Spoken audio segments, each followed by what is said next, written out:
What is going on, guys? Paul Ryan back at it again. Hope everybody's having a good night. It was reported yesterday that Osa Odighizuwa and the Dallas Cowboys were in contract talks, and I got to say, at his predicted salary at 20 million plus, man, that's a hard pass for me. I know that for those of you who listen to the podcast, not this past Sunday, but the week prior, Mike and I kind of talked about this a little bit, and we as much as we like Osa, nothing against Osa. But at $20 million, or 23, 25, whatever he may potentially get, and shout out to him, for getting the bag. He deserves to get the bag. All players deserve to get the bag. On this team, the way the Cowboys build their roster, paying a guy like Osa Odighizuwa 20 million or more is just a backwards move for me. Reason being is, I already said it, he's not a difference making player. That's really not trying to say anything negative about him, but you look at his stats, he's never had more than 5 sacks in a season. He had arguably his best year this year, fourth year in the league. I know that there's a discussion, there's not necessarily a debate, but more so of a discussion on how he's never really had a true running mate beside him, but he's had DeMarcus Lawrence and Michael Parsons his entire career, or almost his entire career. He had Dan Quinn for his entire career, and he still, really never did much. I mean, he had Chauncey Golston. I'm not saying he's had like a lot of. I hate to say that they're not difference making players, because you look at DeMarcus Lawrence. At least as against the run, he's one of the better defensive ends in the league. But he is a good player. He's somebody that a lot of guys would be happy to be playing next to. You look at a guy like Michael Parsons, who's been playing a lot on the defensive line. He hasn't really shown much there.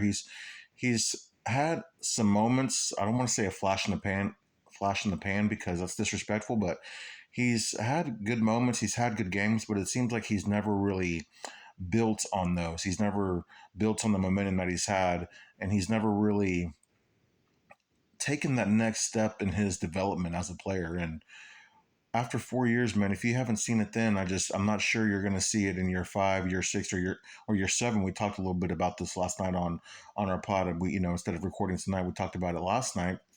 For those of you who are interested, you can find it on our YouTube channel. But I'm not really sure I like this report about the Cowboys and Osa Odighizuwa. I don't know how long the contract would be.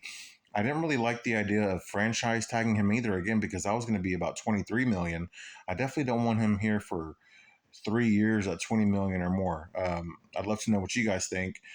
For me personally, I would much rather use the money we would pay Osa and just extend Bland, go sign Jordan Lewis, try to work out a deal with a Travis Kelce, or go out and get a free agent. I would even rather just have Jordan Lewis go out and bring back Eric Kendricks, and still get a deal done with Bland, and try to do something like that. Just because, man, I've seen enough from Osa to know that I would rather double tap defensive tackle in this draft and try to rebuild the line through the draft, and hopefully maybe free agency. I know there were some comments earlier. I haven't had a chance to listen to the press conference or listen to exactly what Stephen Jones said, but they're going to be uh, aggressive in free agency, but selective aggressive, I believe was the phrase used. I only saw a thumbnail about the quote, so forgive me if I'm not quoting him accurately. But selectively aggressive, I believe, is what the phrase was used, and that can be taken a lot of ways. But if anything, based on how the Cowboys have been active in building their coaching staff, kind of getting that done and taken care of as they go into the draft, I feel like they've been pretty aggressive, not really sitting on their hands and, just kind of picking from the scraps. I hate to be disrespectful but that's the best way I can phrase it, is kind of just waiting until all the best of the bunch are gone, and kind of taking what's left.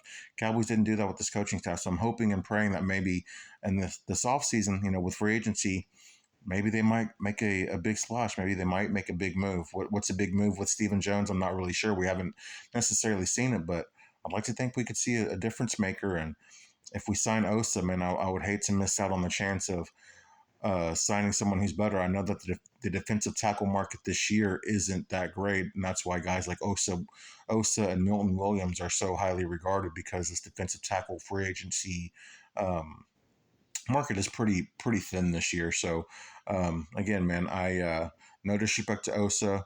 Loved everything that he's done, man. He's been, like I said, a bill of health. He's played all 17 games 3 years in a row. I think it's time for the Cowboys to move on. I think it's time for him to move on. I think he could probably go somewhere like, dare I say, a Philadelphia or Commanders, and maybe take the next step in his development, or have better numbers, playing on better defensive lines, being and more of a rotation guy and not being the guy, which was a great point that Mike brought up last night. Was that being in a rotation as opposed to being the guy?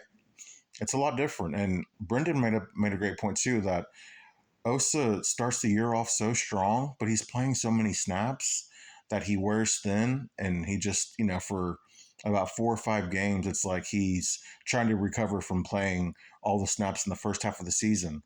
So yeah, I mean, guys like that, man, it's difficult to build around. I know that, let's just say we did resign Osa Odighizuwa, then we could still draft a defensive tackle or two in this draft and kind of rebuild the defensive line, and have a rotation like we did with Dan Quinn, which would make a lot of sense. But I just think the 20 million, or the money that would be used on bringing back Osa, would be better used on adding 2 or 3 players and adding depth and improving in other areas. But let me know what you guys think. Do you think that Osa is worth 20 million? Would you like to see him brought back, or do you think it's time to move on? Let me know in the comments, guys. Of course, as always, make sure to like this video, subscribe to the channel. I'm Paul Ryan. I'll see you guys tomorrow. Peace.